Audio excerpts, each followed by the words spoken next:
This right here might say a whole lot more about the Browns' future than it looks at first glance. Because when a former QB like Brian Hoyer comes out and basically rides for Deshaun Watson as QB1, even with everything that's gone down lately, that's not just some random take. That tells you how the league still views Watson, and maybe how the Browns themselves are trying to frame this whole situation. The story on the surface is simple. Watson versus Shedeur Sanders for the starting job. But let's be real for a second. This ain't a fair fight. It's a loaded competition. Let's lay out the real context. The Browns have been all in on Watson for years.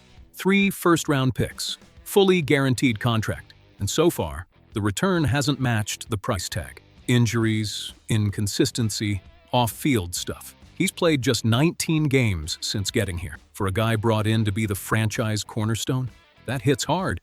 On the other side, you've got Shedeur Sanders. Young, still raw, some decent numbers, but nothing that screams ready-made franchise QB. And that's the key point.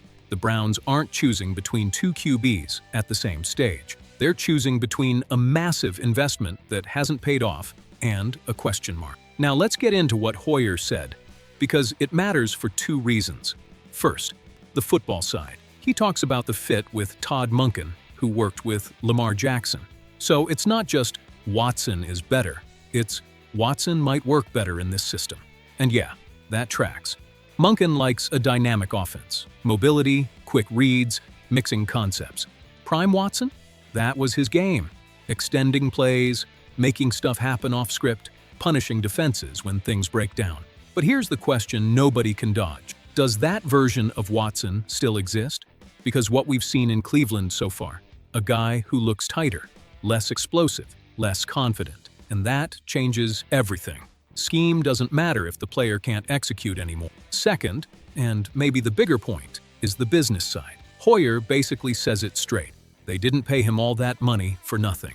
And this is where things get cold and real. The Browns need Watson to work. This isn't just football. It's structural, financial, reputation-wise. You don't hand out that kind of contract, admit it was a mistake, and just walk away the next year. That's not how the NFL works. Not without squeezing every last drop out of it first. And when owner Jimmy Haslam flips the tone from major disappointment to new beginning, we're excited? That ain't random. That's repositioning.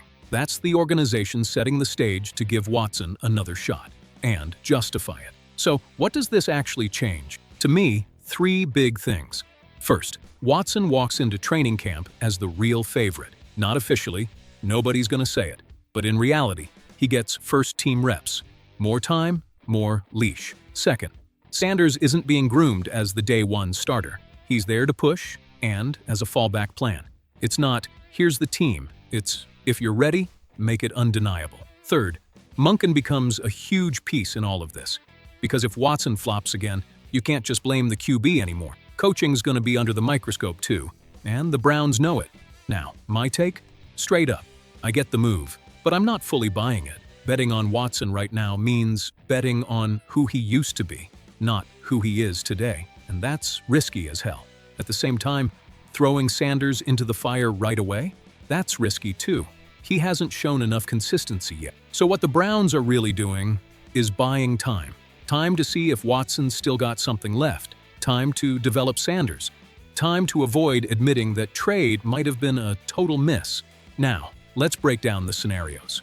Best case scenario, Watson stays healthy, gets his confidence back, fits Monken's system, and plays close to his old level. If that happens, the Browns finally stabilize the most important position, and might even justify extending him, like the GM hinted.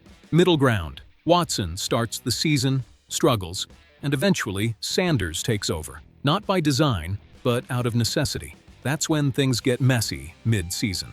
Worst case scenario, Watson stays inconsistent or gets hurt again. Sanders isn't ready to take control, and the Browns are stuck in yet another lost year at QB. That's when the pressure really blows up. And here's something a lot of people overlook. This decision isn't just about 2026.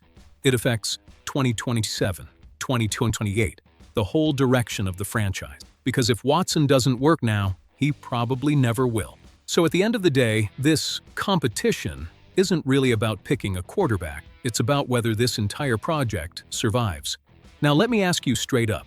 If you were running the Browns right now, are you rolling with Watson one more time? Or are you ready to turn the page and ride with Sanders?